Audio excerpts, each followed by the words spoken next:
Hello दोस्तों, online classes के YouTube channel में आप सभी का स्वागत है। दोस्तों आज हम आपके लिए जीके और जीएस के प्रैक्टिस सेट दोस्तों 1 लेकर आए हैं। और दोस्तों ये जीके और जीएस के जो प्रैक्टिस सेट का जो पार्ट 1 है दोस्तों, ये आपके आने वाले आगामी प्रतियोगी परीक्षा जो कि यूपी पुलिस कांस्टेबल 2024 के लिए बहुत ही इंपॉर्टेंट होने वाला है। दोस्तों इसमें 25 मतलब 25 दोस्तों क्वेश्चन है जो कि जीके और जीएस के, और ये प्रैक्टिस सेट के तौर पर दोस्तों हम आपको सॉल्व कराएंगे। साथ ही साथ दोस्तों ये बिहार पुलिस, एमपी पुलिस आदि सभी प्रतियोगी परीक्षाओं के लिए ये जीके और जीएस के क्वेश्चन बहुत ही महत्वपूर्ण होने वाला है। चलिए दोस्तों हम पहला प्रश्न को ध्यान से पढ़ेंगे और देखेंगे कि प्रश्न क्या कह रहा है। ठीक, पहला प्रश्न कह रहा है कि प्रतिरोध की एसआई इकाई है, मतलब प्रतिरोध का एसआई मात्रक क्या होता है, उसी को हमको ज्ञात करना है। तो ऑप्शन ए में दिया हुआ है दोस्तों जूल। जूल क्या है? जूल जो दोस्तों ये वर्क कार्य का एसआई मात्रक क्या होता है दोस्तों? तो जूल होता है। ठीक, ऑप्शन बी में दिया हुआ है ओम। ओम क्या है दोस्तों? ओम जो ये प्रतिरोध मतलब कि रेजिस्टेंस का एसआई मात्रक क्या होता है?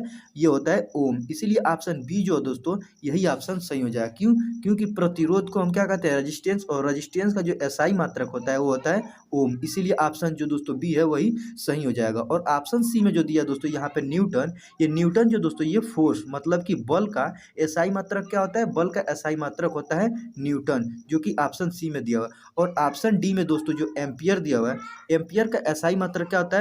करंट मतलब इलेक्ट्रिक करंट मतलब कि विद्युत धारा का जो एसआई मात्रक होता है क्या होता है? वो एम्पियर होता है। लेकिन हमसे पूछा है प्रतिरोध की एसआई मात्रक, तो प्रतिरोध का एसआई मात्रक क्या होता है? ओम। इसीलिए ऑप्शन बी जो है दोस्तों इसमें यही ऑप्शन सही हो जाएगा। दूसरा क्वेश्चन क्या कह रहा है? कह रहा है कि जब लोहे की कील को जंग लग जाए तो कील की वजन, ठीक, मतलब कि जब लोहे की कील को जंग लग जाती है तो उसका वजन क्या होता है? ऑप्शन ए में दिया हुआ है बढ़ता है, ऑप्शन बी में दिया हुआ है घटता है, ऑप्शन सी में दिया हुआ है न तो बढ़ता है और न ही घटता है, और ऑप्शन डी में दिया हुआ है इनमें से कोई नहीं। ठीक, तो दोस्तों हम आपको बता दें, जब भी लोहे की कील को जब जंग लगती है तो उस लोहे की कील में क्या दोस्तों? आयरन ऑक्साइड हो जाती है। आयरन ऑक्साइड के कारण वो दोस्तों फूल जाता है, जिसके कारण जब लोहे की कील पर आयरन ऑक्साइड की परत चढ़ जाती है तो उसमें क्या होता है? आयरन ऑक्सीजन और दोस्तों ऑक्साइड हाइड्रोजन का दोस्तों क्या होता है? संलयन हो जाता है, जिसकी वजह से लोहे की कील का वजन बढ़ जाता है। इसीलिए ऑप्शन जो दोस्तों ए है यही ऑप्शन सही हो जाएगा। जब भी लोहे के कील में जंग लगेगा तो उस पर क्या होगा? आयरन ऑक्साइड की परत चढ़ जाती है, और आयरन ऑक्साइड की परत चढ़ने के कारण उसमें ऑक्सीजन और दोस्तों हाइड्रोजन का संलयन हो जाता है, जिसके कारण लोहे का जो कील का जो वजन है दोस्तों वो बढ़ जाता है। ऑप्शन ए है दोस्तों बढ़ जाता है, यही ऑप्शन सही हो जाएगा। चलिए अगला क्वेश्चन, तीसरे क्वेश्चन को ध्यान से पढ़ेंगे। तीसरा क्वेश्चन कह रहा है कि Richter scale dot dot dot की तीव्रता मापने के लिए उपयोग में लाया जाता है। इसका कहने का मतलब यह है कि जो रिएक्टर स्केल होता है वो किस चीज़ की तीव्रता मापने के प्रयोग में लाया जाता है? तो ऑप्शन ए में दिया दोस्तों भूकंप। तो दोस्तों यहाँ पे जो भूकंप है, भूकंप की तीव्रता को मापने के लिए हम रिएक्टर स्केल का प्रयोग करते हैं। तो यहाँ पे जो दोस्तों डॉट डॉट है, यहाँ पे क्या भरा जाएगा? तो यहाँ पे भरा जाएगा भूकंप। रिएक्टर स्केल भूकंप की तीव्रता मापने के लिए प्रयोग में लाया जाता है। तो ऑप्शन ए में भूकंप दिया, जो कि यही ऑप्शन सही हो जाएगा। चलिए नेक्स्ट क्वेश्चन, चौथा क्वेश्चन को देखेंगे। चौथा क्वेश्चन कह रहा है कि दिशा सूचक यंत्र, ठीक, दिशा सूचक यंत्र जिसे हम दोस्तों कंपास कहते हैं, कह रहा है कि कंपास की सुई हमेशा डॉट डॉट डॉट दिशा की ओर संकेत करती है। इसका कहने का मतलब यह है कि जो दोस्तों कंपास की सुई होती है, कंपास होती है, उसमें जो सुई होती है वो हमेशा किस दिशा की तरफ डायरेक्शन देती है? तो दोस्तों यहाँ पे मान लीजिए यहाँ पे ये कंपास है, और इस साइड में होता है दोस्तों पूरब, और इस साइड में होता है पश्चिम, और इस साइड में होता है उत्तर, और नीचे की साइड होता है क्या होता है दोस्तों? दक्षिण। तो दोस्तों जो कंपास की सुई होती है उसका दिशा जो दोस्तों हमेशा किधर होती है? उत्तर दिशा की ओर होती है दोस्तों। किधर? उत्तर दिशा की तरफ होती है। तो ऑप्शन बी में दिया दोस्तों उत्तर, जो कि यही ऑप्शन सही हो जाएगा। हमेशा कंपास की जो सुई होगी दोस्तों, उसकी जो सुई होगी उसका दिशा हमेशा किधर संकेत करती है? तो उत्तर दिशा की तरफ। इसीलिए ऑप्शन बी जो है ये सही हो जाएगा। चलिए नेक्स्ट क्वेश्चन, पांचवें क्वेश्चन को ध्यान से पढ़ेंगे और इसका आंसर लाने की कोशिश करेंगे। पांचवें क्वेश्चन कह रहा है कि निम्नलिखित में से कौन सा यांत्रिक ऊर्जा के विद्युत ऊर्जा में परिवर्तन का उदाहरण नहीं है? दोस्तों ध्यान दीजिएगा, इसमें लास्ट में दिया हुआ है कि नहीं है। आप देखेंगे दोस्तों, आप सोचेंगे कि उदाहरण यहाँ पे नहीं छोड़ के है कर देंगे, तो यहाँ पे डायनोमो दोस्तों ये भी यांत्रिक ऊर्जा का उदाहरण है। यहाँ पे पवन टरबाइन जो है ये भी यांत्रिक ऊर्जा, और के विद्युत ऊर्जा में परिवर्तन का उदाहरण है। और यहाँ पे पवन बिजली संयंत्र जो दोस्तों यह भी यांत्रिक ऊर्जा के विद्युत ऊर्जा में परिवर्तन का उदाहरण है। तो हमसे क्या पूछा है कि यांत्रिक ऊर्जा के विद्युत ऊर्जा में परिवर्तन का उदाहरण नहीं है। ठीक, तो ऑप्शन ए दोस्तों ये है जो डायनमो, यह क्या है, डायनमो जो दोस्तों यह भी यांत्रिक ऊर्जा का विद्युत ऊर्जा में परिवर्तन का उदाहरण है, इसीलिए यह भी ऑप्शन नहीं हो जाएगा। हमसे पूछा है, नहीं है। ऑप्शन बी है दोस्तों पवन टरबाइन, यह भी क्या करता है, यांत्रिक ऊर्जा के विद्युत ऊर्जा में परिवर्तन का उदाहरण है, यह भी नहीं होगा। ऑप्शन सी में दिया हुआ है पवन बिजली संयंत्र, तो यह भी क्या करता है, यांत्रिक ऊर्जा के विद्युत ऊर्जा में परिवर्तन का उदाहरण है, इसीलिए यह भी नहीं होगा। ऑप्शन डी में दिया हुआ है सौर बिजली संयंत्र, सौर बिजली जो संयंत्र है दोस्तों ये क्या करता है, यांत्रिक ऊर्जा के विद्युत ऊर्जा में परिवर्तन नहीं करता है। ठीक, ये क्या करता है दोस्तों, ये सौर ऊर्जा को विद्युत ऊर्जा में परिवर्तित करता है। सौर ऊर्जा मतलब कि सूर्य की जो ऊर्जा मिलती है उसको क्या करता है, ये बिजली संयंत्र मतलब कि विद्युत ऊर्जा में परिवर्तित कर देता है। तो यहाँ पे जो दोस्तों ऑप्शन डी है यही ऑप्शन सही हो जाएगा। क्यों सही होगा, क्योंकि यहाँ पे सौर बिजली जो संयंत्र है ये किसको परिवर्तित करता है, सौर ऊर्जा को किस में करता है, विद्युत ऊर्जा में। बाकी सब ये तीनों जो है दोस्तों ये क्या करता है, यांत्रिक ऊर्जा को विद्युत ऊर्जा में परिवर्तित कर देता है।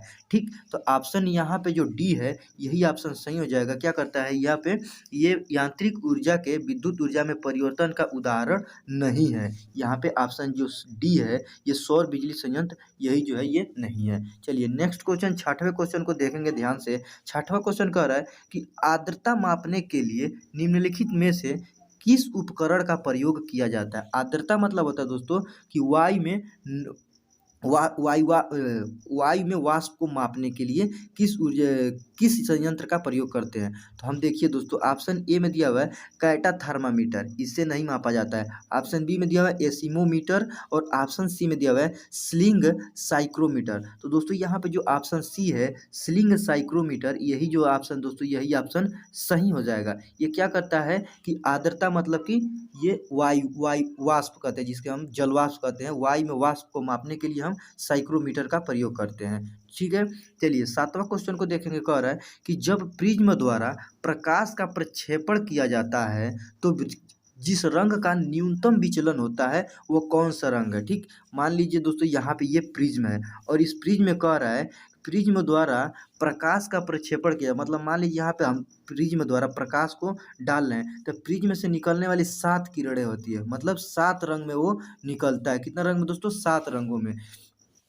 तो हमसे ये कह रहा है कि कौन सा रंग है, कौन सा रंग जिसका विचलन वो सबसे कम इधर घटती है, तो वो दोस्तों वो लाल रंग है। ऑप्शन सी में दिया हुआ है लाल रंग। यहाँ पे देखिए जो ऊपर होगा दोस्तों ये लाल रंग होगा और नीचे दोस्तों क्या हो जाएगा, वो हो जाएगा वायलेट मतलब बैगनी कलर। सबसे ज़्यादा विचलन बैगनी कलर का होता है जो कि ऑप्शन ए में दिया है। और यहाँ पे कह रहा है न्यूनतम विचलन होता है तो सबसे लाल रंग जो होता है रेड कलर, यहाँ पे ऑप्शन सी में दिया हुआ है इसी का सबसे कम विचलन होता है। देखिए ये थोड़ा सा घटेगा लेकिन उसके बाद जो घटेगा थोड़ा और ज़्यादा घटेगा, थोड़ा और घटेगा, थोड़ा और यहाँ पे बैगनी कलर ये सबसे ज़्यादा मतलब कि नीचे अपनी दिशा से भटक कर नीचे चली जाती है। तो ऑप्शन जो यहाँ पे सी है लाल कलर वही सबसे कम विचलित होता है। चलिए ऑप्शन अगला क्वेश्चन 8वां देखेंगे। कह रहा है कि बिजली घर से सप्लाई की जाने वाली वोल्टेज को स्थिर करने के लिए प्रयोग में लाई जाती है। जो दोस्तों हम बिजली घर से बिजली को जब सप्लाई करते हैं तो उसको कंट्रोल करने के लिए उसमें से जो वोल्टेज को स्थिर करने के लिए हम किस यंत्र का प्रयोग करते हैं। तो ऑप्शन ए में दिया हुआ है डायनेमो, ये ऑप्शन में नहीं है। ये क्या करता है, ये विद्युत ऊर्जा को यांत्रिक ऊर्जा में परिवर्तित कर देता है। ऑप्शन बी में क्या दिया हुआ है ट्रांसफार्मर है। ये ट्रांसफार्मर क्या करता है दोस्तों कि बिजली घर से सप्लाई की जाने वाली जो वोल्टेज होती है उसको स्थिर करने के लिए प्रयोग में लाया जाता है। यहाँ पे सबके गाँव में दोस्तों ट्रांसफार्मर लगी होती है। वो क्या करती है, जब बिजली घर से वोल्टेज हमको बिजली मिलती है तो उसको वोल्टेज को क्या करता है, ये स्थिर करती है, मतलब उसको मैनेज करके हमको हमारे घरों में ये बिजलियाँ प्राप्त करती है। अगर दोस्तों यहाँ ट्रांसफार्मर है, अगर बिजली घर से जो बिजली है वो कम आएगी तो उसको संतुलित करके हमारे घरों में उसे थोड़ा सा अधिक करके देगी। अगर वहाँ पे ज़्यादा आ रही है बिजली घर से ट्रांसफार्मर पर जो बिजली आती है उसका वोल्टेज अधिक है तो ये क्या करेगी, हमारे जो घरों में दोस्तों जो बिजली आएगी उसको नियंत्रित करके उसको कम करके देगी। मतलब कि एक संतुलन में ही हमारे घरों में बिजलियाँ आती है। वो किसके कारण, तो होता है ट्रांसफार्मर के कारण। चलिए अगला क्वेश्चन 9वां क्वेश्चन को ध्यान से पढ़ेंगे। 9वां क्वेश्चन कह रहा है कि निम्नलिखित में से किस जगह स्मॉल जी मतलब कि गुरुत्वाकर्षण का मान सर्वाधिक होता है। ठीक, सबसे ज़्यादा किस जगह पर गुरुत्वाकर्षण का मान होता है। तो देखिए ऑप्शन ए में दिया माउंट एवरेस्ट। माउंट एवरेस्ट पे दोस्तों क्या होगा कि गुरुत्वाकर्षण का जो मान होगा वो कम हो जाएगा, क्योंकि ये दोस्तों ये धरती से लगभग 8,000 किलोमीटर से मीटर से भी ऊपर है, इसीलिए यहाँ पे गुरुत्वाकर्षण का मान कम हो जाता है। उसी प्रकार यहाँ पे जो कुतुब मीनार की जो चोटी है दोस्तों वहाँ पे भी कम हो जाएगा, लेकिन यहाँ विषुवत रेखा यहाँ पे भी दोस्तों घटता बढ़ता रहता है। लेकिन ऑप्शन डी में क्या दिया हुआ है, अंटार्कटिका में किसी स्थान पर। दोस्तों यहाँ पे जो अंटार्कटिका के किसी भी स्थान पर क्या होता है कि जो गुरुत्वाकर्षण का जो मान होता है वो सर्वाधिक होता है। सबसे अधिक गुरुत्वाकर्षण का मान कहाँ पे होता है, तो होता है अंटार्कटिका पर। माउंट एवरेस्ट पर क्या गुरुत्वाकर्षण का मान घट जाएगा, कुतुब मीनार पर भी माउंट एवरेस्ट का मान गुरुत्वाकर्षण का मान भी घट जाएगा, विषुवत रेखा पर भी घट जाता है। लेकिन यहाँ पे ऑप्शन डी में जो दिया है अंटार्कटिका में किसी भी स्थान पर जो होगा वो गुरुत्वाकर्षण का मान सबसे अधिक होता है। चलिए अगला क्वेश्चन 10वां क्वेश्चन को ध्यान से पढ़ेंगे। कह रहा है कि 1 मिनट, यहाँ पे कह रहा है कि यदि किसी गेंद को ऊर्ध्वाधर रूप से फेंका जाए तो गुरुत्वीय त्वरण, ठीक। इसका कहने का मतलब मान लीजिए कोई गेंद है और उसको हम ऊपर की तरफ भेज रहे हैं, फेंक रहे हैं, तो उसका गुरुत्वीय त्वरण क्या होगा। ऑप्शन ए में दिया हुआ है कि गेंद की गति की विपरीत दिशा में होगा, ठीक।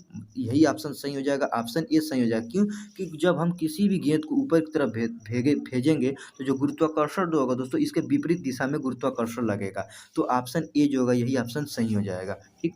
चलिए नेक्स्ट क्वेश्चन 11वां क्वेश्चन को ध्यान से पढ़ेंगे। कह रहा है कि निम्नलिखित में से किसका संवहन तरंग द्वारा एक जगह से दूसरी जगह तक किया जाता है, ठीक। संवहन मतलब तरंग द्वारा, वेव द्वारा हम किसका संवहन करते हैं, एक स्थान से दूसरा स्थान तक जाने के लिए किस चीज़ का प्रयोग करते हैं। द्रव्यमान का नहीं, इसका द्रव्यमान का नहीं होता है। वेग का होगा नहीं, यहाँ पे तरंग दैर्ध्य दिया। ऑप्शन जो दोस्तों सी है, यहाँ पे तरंग दैर्ध्य जो है दोस्तों हम इसको चलने के लिए एक स्थान से दूसरे स्थान तक जाने के लिए हम किसका प्रयोग करते हैं, तो तरंग दैर्ध्य का। किसका, तरंग का। हम एक दूसरे से दूसरे जगह जाने के लिए हम तरंग दैर्ध्य का प्रयोग करते हैं, इसीलिए ऑप्शन सी जो होगा वो सही हो जाएगा। ऑप्शन अगला क्वेश्चन 12वां कह रहा है निम्नलिखित में से कौन सी भौतिक राशि है जो मात्रा में वृद्धि के बाद भी अप्रभावित रहता है, ठीक। ऑप्शन ए में दिया हुआ आयतन, ऑप्शन बी में दिया हुआ भार, और यहाँ पे ऑप्शन सी में दिया हुआ द्रव्यमान, और ऑप्शन डी में दिया हुआ घनत्व। दोस्तों अगर हम क्या करें कि यहाँ पे जो घनत्व है, घनत्व की मात्रा में वृद्धि करने के बाद भी ये अप्रभावित रहता है, इसीलिए ऑप्शन जो डी है यही ऑप्शन सही हो जाएगा। चलिए अगला क्वेश्चन 13वां क्वेश्चन को ध्यान से पढ़ेंगे। क्वेश्चन कह रहा है कि धातु की एक वृत्ताकार चकती के मध्य में पिंड है, ठीक। मान लीजिए कोई लोहे का एक चकती है और यहाँ पे बीच में एक क्या है, पिंड है। चकती को गर्म करने पर पिंड का आकार, मान लीजिए दोस्तों यहाँ पे जो चकती है अगर इसको हम गर्म करेंगे तो यहाँ पे जो दोस्तों पिंड है, यहाँ पे किसी चीज़ का गोला है, इसको पिंड करेंगे तो ये क्या होगा, इसका आकार बढ़ेगा, ये फैलने लगेगा, ठीक। तो यहाँ पे दोस्तों ऑप्शन ए में दिया हुआ बढ़ेगा, ऑप्शन बी में दिया हुआ घटेगा, और ऑप्शन सी में दिया होगा मध्यनत रहेगा, और ऑप्शन डी में दिया हुआ है धातु पर निर्भर करेगा, ठीक। तो देखिए दोस्तों जब हम लोहे के चकती पर पिंड को रख कर उसको पिंड को चकती को गर्म करेंगे तो पिंड का जो आकार होगा वो बढ़ने लगेगा, ठीक। तो ऑप्शन ए जो होगा यही ऑप्शन सही हो जाएगा। चलिए अगला क्वेश्चन 14वें क्वेश्चन को ध्यान से पढ़ेंगे। 14वां क्वेश्चन कह रहा है कि पीछे एक दृश्य देखने के लिए ऑटोमोबाइल में प्रयोग किए जाने वाला दर्पण है, ठीक। अब देखिए दोस्तों ये बहुत बढ़िया क्वेश्चन है। क्या कह रहा है कि जो भी बस ट्रक जो गाड़ियाँ होती है उसमें जो शीशे लगे होते हैं पीछे देखने के लिए, उसमें किस प्रकार के दर्पण का प्रयोग किया जाता है, यही हमसे पूछा है। तो ऑप्शन ए में दिया क्या दोस्तों, समतल दर्पण। ये समतल दर्पण दोस्तों ये चेहरे को देखने के लिए, नॉर्मल जो घरों में चेहरा देखने के लिए शीशा प्रयोग करते हैं वो कौन सा शीशा होता है, तो होता है समतल दर्पण, ठीक। दूसरा ऑप्शन बी में दिया हुआ है कि उत्तल दर्पण। उत्तल दर्पण का प्रयोग हम क्या करते हैं दोस्तों, बस ट्रक वाहनों में जो पीछे देखने के लिए हम जिस दर्पण का प्रयोग करते हैं वो दर्पण कौन सा होता है, उत्तल दर्पण। उत्तल दर्पण क्या करता है दोस्तों, दूर की वस्तुओं को छोटा करके और साफ दिखाई देने का कार्य करता है, इसीलिए दोस्तों ऑटोमोबाइल या बस ट्रक वाहनों में हम उत्तल दर्पण का प्रयोग करते हैं। और ये यहाँ पे जो समतल दर्पण है घरों में हम चेहरे देखने के लिए प्रयोग करते हैं। और ऑप्शन सी में दिया दोस्तों यहाँ पे अवतल दर्पण। अवतल दर्पण क्या करता है दोस्तों, जब डॉक्टर दोस्तों जो दांत देखने के लिए जिस शीशे का प्रयोग करते हैं वो अवतल दर्पण होता है। कौन सा दर्पण? अवतल दर्पण। ठीक। और यहाँ पे ऑप्शन डी में दिया है इनमें से कोई नहीं। तो हम आपको बताएं दोस्तों, ये उत्तल दर्पण जो होता है ये ऑटोमोबाइल में प्रयोग किए जाने वाला दर्पण होता है, जो कि दूर की वस्तुओं को छोटा करके और साफ दिखाता है। तो इसीलिए ऑप्शन जो बी है यही ऑप्शन सही हो जाएगा। चलिए दोस्तों, अगला क्वेश्चन 15वां क्वेश्चन को देखेंगे। कह रहा है कि वायु में ध्वनि तरंग किस प्रकार की होती है? ठीक। ऑप्शन ए में दिया हुआ है अनुप्रस्थ तरंग है, और ऑप्शन बी में दिया हुआ है अनुदैर्ध्य तरंग है। तो दोस्तों, जो वायु में जो ध्वनि तरंगे होती है वो कौन सी तरंगे होती है? तो अनुदैर्ध्य तरंगे होती है। और अनुदैर्ध्य तरंगे जो होती है वो आगे पीछे चलती है। ठीक। स्प्रिंग जैसे चलता है दोस्तों, आगे पीछे चलता है। लेकिन यहाँ पे जो अनुप्रस्थ तरंगे होती है ये ऐसे चलती है। अनुप्रस्थ तरंगे का साइन ये होता है। तो हमारा वायु में जो ध्वनि तरंगे होती है कौन सी तरंगे होती है? अनुदैर्ध्य तरंगे होती है। इसीलिए ऑप्शन यहाँ पे जो बी है यही ऑप्शन सही हो जाएगा। अगला क्वेश्चन 16वां क्वेश्चन का आ रहा है। 16वां क्वेश्चन कह रहा है कि एक पिंड एक समान वेग से चल रहा है, उसका त्वरण क्या होता है?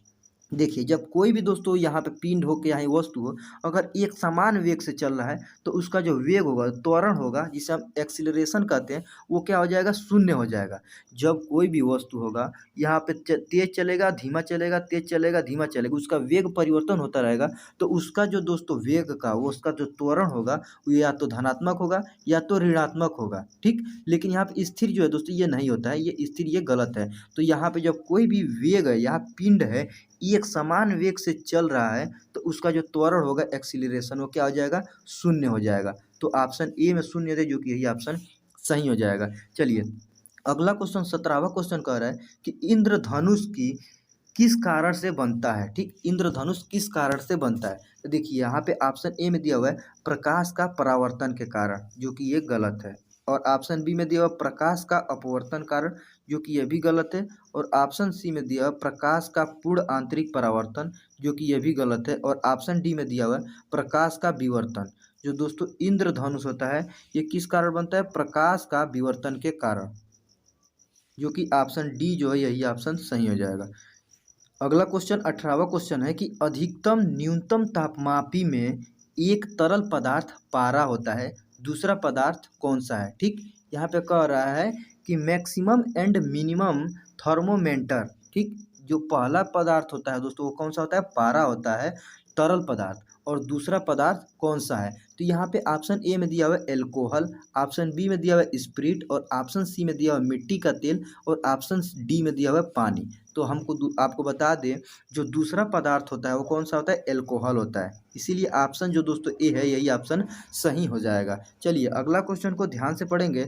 19वां क्वेश्चन कह रहा है कि सूर्य की किरणें हम तक किस प्रक्रिया से पहुंचती है? ऑप्शन ए में दिया हुआ चालन द्वारा, ऑप्शन बी में दिया हुआ संवहन द्वारा, और ऑप्शन सी में दिया हुआ विकिरण द्वारा, और ऑप्शन डी में दिया हुआ इनमें से कोई नहीं। तो दोस्तों, जो ये सूर्य की किरणें हैं हम तक, ये विकिरण के द्वारा पहुंचती है। किसके द्वारा? रेडिएशन के माध्यम से हमारे तक पहुंचती है सूर्य के किरणें। इसीलिए ऑप्शन सी जो है यही ऑप्शन विकिरण सही हो जाएगा।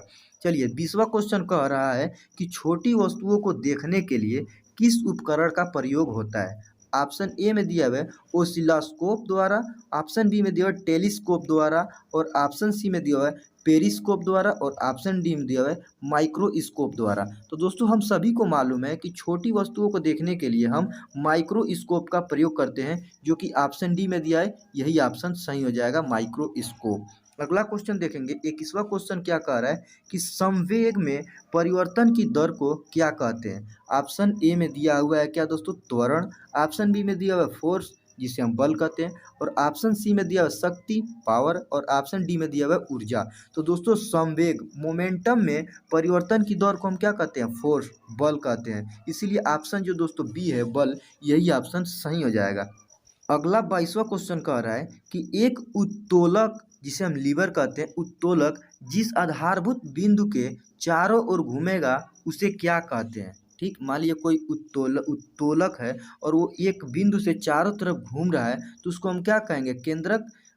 ऑप्शन बी में दिया शिखर, और ऑप्शन सी में दिया भार पड़ने के केंद्र, और ऑप्शन डी में दिया आलंब, जिसे हम फलकर्म कहते हैं। किसका कहते हैं? फलकर्म, जो कि ऑप्शन डी जो है यही ऑप्शन सही हो जाएगा। अगला क्वेश्चन देखेंगे दोस्तों। यहाँ पे 23वां क्वेश्चन कह रहा है कि धारा करंट की इकाई क्या है, मतलब कि करंट की मात्रा क्या होती है। ऑप्शन ए में दिया ओम। ओम किसका मात्रक है दोस्तों, तो ये प्रतिरोध का मात्रक है जिसे हम रेजिस्टेंस कहते हैं। ठीक। ऑप्शन बी में क्या दिया हुआ, वाट। ऑप्शन सी में दिया हुआ है एम्पियर। एम्पियर जो दोस्तों ये विद्युत धारा, यहाँ पे धारा का मात्रक होता है जिसे हम एम्पियर कहते हैं। इसीलिए ऑप्शन सी जो दोस्तों यही ऑप्शन सही हो जाएगा।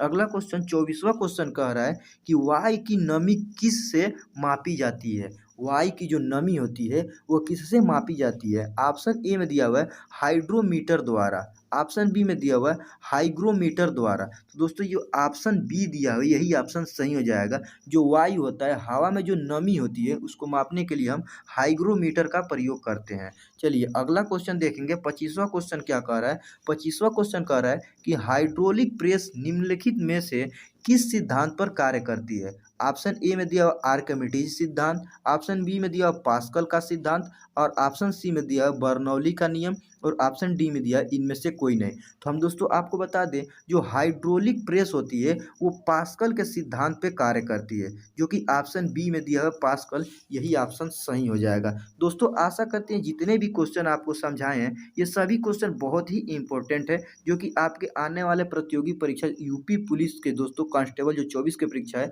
2024 की परीक्षा, ये इसमें ये सभी क्वेश्चन बहुत ही महत्वपूर्ण होने वाला है। इसी तरह दोस्तों हम पार्ट वाइज दोस्तों जीके और जीएस और रीजनिंग के क्वेश्चन कराते हैं। अगर आप चैनल पर नए हैं तो प्लीज़ चैनल को सब्सक्राइब कर ले। मिलते हैं नेक्स्ट वीडियो में, तब तक के लिए जय हिंद।